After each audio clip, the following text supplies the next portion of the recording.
Bueno, nosotros podemos tener dos formas de presentación, ¿sí? Por un lado, una forma crónica y por otro lado, la aguda. La crónica es aquel paciente que tiene sangre oculta en ese positivo. Digamos, usted tiene un paciente de 46 años, ¿sí? Que se acaba de realizar una endoscopia alta por screening, ¿ya? Para prevención de cáncer gástrico, prevención de cáncer de esófago, y dentro de los exámenes que pide el médico, pide sangre oculta. Entonces, si en la endoscopia solamente había una gastritis incluso erosiva no justifica la presencia de sangre oculta en heces, ¿sí? Si hubiese sido una úlcera, sí. Un estómago en sandía, sí. Una lesión de la foie, sí, porque también puede tener en otras áreas.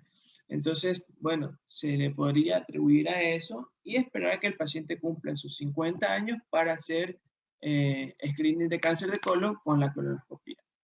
Pero si no es el caso, simplemente tuvo una gastritis leve, ¿sí? Ese examen quiere decir que tenemos que estudiar el colon, ¿ya? Entonces esa es una forma de presentación, quiere decir que el paciente estaba perdiendo sangre de forma crónica, a veces se expresa con anemia también, a veces no. En otras ocasiones el paciente refiere a veces a turquesia. Aquí en el texto en el PDF que leí para armar estas charlas, los gringos a la enterorragia, a la rectorragia, pues a todo le llaman hematoquesia. Entonces, hablemos de que es un sangrado rojo, ¿ya? Que a veces puede tener materia fecal. Y también aquel sangrado de simplemente sangre roja sin restos de materia fecal combinada, ¿no? En estos casos, pues habitualmente se sigue un tratamiento ambulatorio, es decir, se le pide la colonoscopia al paciente, ¿ya? Y el paciente regresará después de su procedimiento y se la revalorará posteriormente. La forma aguda de presentación es aquella que se presenta en forma de melena, hematoquesia, enterorragia o rectorragia. ¿Qué quiere decir? Que el tema de ¿no? Que melena es hemorragia digestiva alta, eso hay que sacárselo de la mente, ¿ya? O que enterorragia, ¿sí? Es solamente del aparato digestivo bajo, también está mal. ¿Por qué? Porque un paciente que tiene un cáncer de colon a nivel del ciego y tiene un tránsito intestinal sumamente lento, quizás un dolicocolon, o sea, un colon extremadamente largo, va a presentar melena, ¿ya? Porque la sangre no va a salir de forma abrupta, sino de forma lenta, y va a tener el tiempo suficiente para tener todo ese fenómeno de formación de la melena, ¿ya? Y también, por otro lado, un paciente que tenga una lesión de la foie, por ejemplo, en duodeno, yo tuve un caso así, el paciente va a ser enterorragia franca, ¿ya? Entonces, yo cuando me acuerdo que hice ese caso, eh, recuerdo claramente, era un hombre de 60 años, consumía aspirina simplemente porque había leído que era beneficioso para su salud cardiovascular, pero realmente no tenía ninguna indicación, o sea, consumir eso hasta casi lo mata, ¿no? Y pues acudió a la emergencia con un choque hipovolémico y enterorragia. Entonces, ¿yo qué podía hacer? Simple, estabilizarle y pedirle una colonoscopia. Y perder tiempo valioso, ¿ya? Hasta después de hacer la endoscopia si no encontramos una causa. Entonces, en esos casos, uno también tendría que realizar una endoscopia. Ya es decir, sacarse ese término de que enterorragia es solo para hemorragia digestiva baja. Y así para todo, para todo. Es decir, nosotros podemos tener presentaciones mixtas. Obviamente, lo único que no tendría lógica es un paciente que haga hematemesis, pensar que es un sangrado digestivo bajo, ¿no? Bueno, es una de las cosas que no tendría lógica. El resto sí. Si se acompaña de hipovolemia, pues hay que hospitalizar al paciente, más aún si tiene edad avanzada o tiene comorbilidades. De pronto tiene insuficiencia renal, es diabético, es hipertenso. La reanimación o estabilización es exactamente como la hemorragia digestiva alta, a través de cristaloides. Cristaloides la solución salina, por un lado, y el lactato de Ringer, ¿sí? No se sugiere tampoco utilizar dextrosa en agua, ni siquiera dextrosa en solución salina, ¿sí? Porque no es lo adecuado, no va a mejorar eso la bulimia. Administraremos glóbulos rojos concentrados de acuerdo a su valor de hemoglobina y hematócrito. Igual que la hemorragia digestiva alta, hay que revisar factores de coagulación, revisar sobre todo el RIR y analizar causas potenciales de sangrado, ¿no? Preguntar si el paciente ha consumido AINES, si de pronto se ha hecho una polipectomía recientemente, si ha recibido radiación de pronto por un tumor de útero, acuérdense de la colitis actínica, tiene antecedentes o no de enfermedad inflamatoria intestinal, ¿sí? O antecedente familiar de cáncer colorectal, de pronto tiene un familiar de primer grado con ese antecedente. Ahora, este tema de la sonda nasogástrica lo puse por lo siguiente, porque aún en las emergencias de nuestros hospitales, a todos los pacientes que tienen una hemorragia digestiva alta, les ponen una sonda. O sea, sin saber ni siquiera cuál es el motivo por el cual se lo coloca, lo van a ver. Van a ver que algunos residentes lo van a hacer, otros no, quizás los que no, pero los que no de seguro lo van a hacer porque lo vieron hacer a un médico antiguo. Y ese lo vio de otro médico antiguo, ¿ya? Entonces, hasta que no se corta la cadena de ignorancia, pues se seguirá haciendo en todos los casos. Y eso está mal, porque si usted tiene un paciente cirrótico que ya ha hecho un tapón de fibrina, ya su cuerpo logró hacer una hemostasia, al pasar la sonda lo va a retirar. El paciente va a resangrar, incluso se puede morir, porque es un sangrado mucho más fuerte, mucho más intenso, ¿ya? Además de que el hecho de que se coloque una sonda nasogástrica, ya, no quiere decir, y salga negativa, por decirlo así, no quiere decir que el paciente no pueda tener un sangrado a ese nivel. Algunas ocasiones, ya, la sonda se introduce muy profundamente, se aspira, uno ve que viene líquido bilioso, no viene nada de sangre, pero eso fue porque la punta de la sonda llegó hasta el duodeno, pero resulta que la lesión estaba de pronto en el techo gástrico, ¿ya? Y obviamente, pues, hay una distancia importante entre techo y duodeno. Y obviamente el médico, ¿qué va a pensar bajo esa perspectiva, no? Ah, bueno, no tiene ningún tipo de sangrado digestivo alto, ¿sí? Así que buscaré otra causa, cuando realmente no es así. Ahora, refiriéndonos al tema del estudio de la patología en forma de presentación crónica, lo ideal es hacer las dos cosas, ¿no? Endoscopía y colonoscopía. Si nosotros no tenemos una causa específica en ambos estudios, se tiene que pedir una cápsula endoscópica, sobre todo para estudiar la patología del intestino delgado. Y si en la cápsula encontramos una lesión que sea potencialmente biopsiable y por ende nos ayudaría mucho a la aproximación diagnóstica, pues una enteroscopía, ¿no? Una enteroscopía alta, si la lesión es de duodeno, yeyuno, ¿sí? Quizás está ahí en los medios, y baja cuando estamos hablando de ilio y yeyuno inferior. Cuando nosotros tenemos una colonoscopía incompleta, suele pasar, de pronto el paciente tiene ángulos muy agudos o ha tenido una enfermedad diverticular por varias ocasiones que ha hecho que el colon se deforme, que forme estenosis por el fenómeno de cicatrización. Y bueno, a veces no se logra alcanzar el ciego, ¿no? En el estudio. Y no hay que sentirse mal ni pensar que el estudio está mal hecho, ¿ya? Siempre hay que tener en cuenta el concepto de primero no hacer daño. ¿Ya? No importa que usted no complete el estudio. Si tiene otro estudio de una alta sensibilidad para descartar, por ejemplo, neoplasias, como la colonoscopia virtual o la colonografía por TC, que es lo mismo. ¿Ya? Entonces, siempre hay que tener mucho en cuenta eso.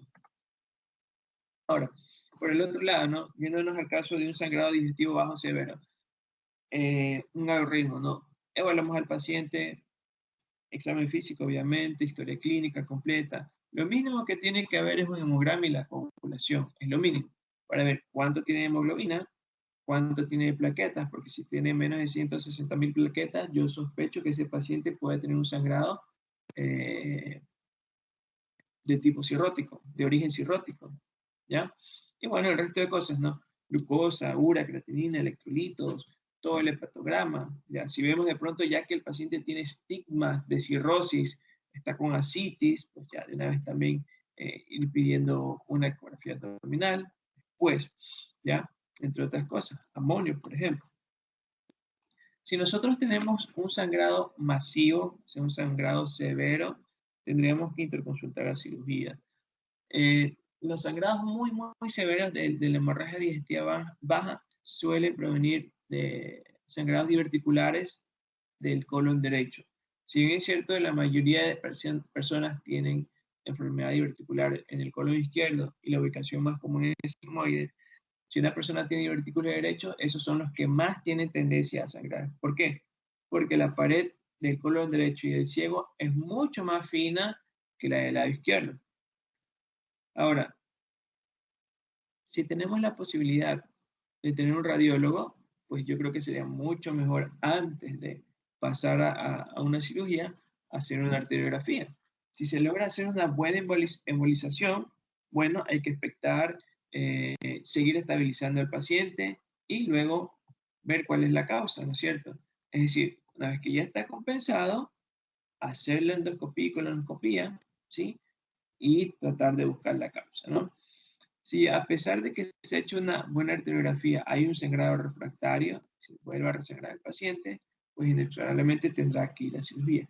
Pero ya el cirujano sabe dónde está la lesión, sabe que tendrá que ir a intestino delgado a cortar el hilo, sabe que tendrá que ir a colon y de pronto hacer una microlectomía derecha porque el motivo del sangrado son divertículos de colon derecho, etcétera, etcétera, ¿no? Entonces, por eso siempre hay que tratar de llevar un orden lógico, o sea, usar el sentido común simplemente para tratar de que si un estudio es negativo, ese ayude al próximo para tratar de conseguir la causa.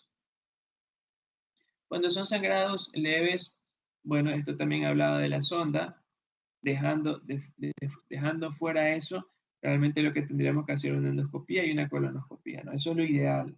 Si el paciente tiene un sangrado alto, pues se sigue el algoritmo de la hemorragia digestiva alta. Y si tiene una colonoscopía patológica, se tratará de acuerdo a lo que tenga el paciente. Inyección con epinefrina, ovulación monopolar, bipolar, algún plasma, de acuerdo a lo que se tenga disponible, ¿no? La colonoscopia idealmente se tiene que hacer en las primeras 24 horas del cuadro clínico. No es recomendable hacerlo tampoco de forma muy precoz. Ya hay varios estudios que han demostrado que eso aumenta la mortalidad de los pacientes. ¿Por qué? Porque no da tiempo de estabilización al paciente. Muchas veces cuando se ingresa, todo el campo visual está lleno de sangre, ¿ok? Y el paciente tiene más posibilidades de broncoaspirar si de pronto tuvo una úlcera, una lesión de la duodenal, por poner un ejemplo, ¿no? Nosotros podemos hacer preparación con polietilenglicol, que son unos sobres laxantes, viene como Nolitel en nuestro medio, sulfatos, como el Isinova, ¿ya? O lactulosa. La lactulosa solamente la utilizamos de pronto si el paciente de pronto tiene una insuficiencia renal severa y no podemos utilizar el Isinova, ¿ya? O no hay Nuliteli. Aquí se escaseó el Nuliteli como 8 meses, recién llegó nuevamente. El Nuliteli sí lo podemos utilizar en cualquier paciente, insuficiente renal, diabético, hipertenso, insuficiente cardíaco, no importa. Ya, pero el Isinova, si hay fallo renal severo, no se puede utilizar, porque puede empeorar la enfermedad. Entonces, bueno, si no se tiene, podemos utilizar la lactulosa, pero teniendo en cuenta que la lactulosa tiene dolor abdominal. Entonces, a veces cuando lo damos en personas mayores, es decir, personas que tienen más de 65 años, pues lo toleran bien porque ellos tienen menos sensibilidad. Pero si usted le da la misma preparación a un paciente joven de 30 años, va a tener un cólico intestinal horrible, que lo más probable es que se suspende el estudio y termine la emergencia para recibir tratamiento. Con respecto a los divertículos, que son una de las principales causas de sangrado bajo, hay varias opciones terapéuticas. Tenemos, por ejemplo, la inyección de epinefrina alrededor de la lesión y luego la colocación de clips. Esta me parece que es la aproximación más adecuada, es la que yo siempre trato de utilizar, me ha ido bien. Entonces, aquí, en esta imagen es cuando ya el clip ha cerrado el divertículo, ¿no? Aquí tuvo que haber estado un divertículo, en medio el vaso sanguíneo, se inyectó adrenalina en los bordes y luego se colocó el clip. Y con eso ustedes ven que se ha cerrado el divertículo. Ese es el tratamiento más lógico. Hay algunos estudios que refieren que la ligadura también se puede utilizar, es decir, chupar el divertículo y ponerle una bandita, ¿ya? Lastimosamente puede tener complicaciones cuando hay una inadecuada succión del divertículo o precipitar una hemorragia. ¿Por qué? Porque el tejido del divertículo es sumamente fino, entonces es más friable. También se pueden hacer coagulaciones a través de sondas bipolares, pero es poco recomendada por el riesgo de perforación, ¿no? Otra causa muy común son las ectasias vasculares. Las ectasias vasculares se tratan idealmente con láser argón, o sea, una coagulación con láser argón. Es de fácil aplicación, permite tratar superficies grandes, ¿sí? Y podemos predecir la profundidad de lo que estamos quemando sin riesgo a perforación, ¿no? Ustedes ven una ectasia vascular bastante llamativa, acá cuando ya está siendo tratada, ¿no? Esto que ustedes ven aquí es la coagulación que está siendo transmitida por el argón. La arteriografía es un estudio que a la vez se convierte en un tratamiento en pacientes que tienen hemorragia digestiva baja y que no pueden ser estabilizados hemodinámicamente, o de pronto en el inicio tienen un sangrado muy importante, ¿ya? Como vimos en el algoritmo. También se le puede realizar en un paciente que tenga un fracaso endoscópico. Si un paciente, por ejemplo, tiene un sangrado diverticular derecho, se ha hecho una endoscopía, se encontró un sangrado, se hace clipeo, se inyectó adrenalina, vuelve a sangrar el paciente y resulta que otro divertículo también cercano al primero está sangrando. Se vuelve a ser terapéutico. ¿Pero qué quiere decir? Que este paciente tiene una alta incidencia de sangrados diverticulares que no pueden ser controlados por vía endoscópica. Entonces, en esos casos, la arteriografía, colocando un POI, ¿ya? En el sitio específico de irrigación de pronto de esa zona donde están esos divertículos, pues va a ayudar a frenar el sangrado. Habitualmente es muy efectivo para el sangrado diverticular hasta un 85%. Hay que tener en cuenta que puede haber complicaciones. El infarto intestinal, la nefrotoxicidad. ¿Por qué? Porque utilizamos yodo y la presencia de los hematomas a nivel de la arteria femoral, recuérdenlo, ¿no? La cirugía se realiza ya en sangrados refractarios, incontrolables, cuando hay hipotensión y shock a pesar del tratamiento. Idealmente, como les digo, después de hacer una arteriografía para que el cirujano sepa a dónde tiene que ir a hacer su procedimiento. Y cuando se requiere una gran cantidad de glóbulos rojos, pues también es un factor que nos permite tomar esa decisión.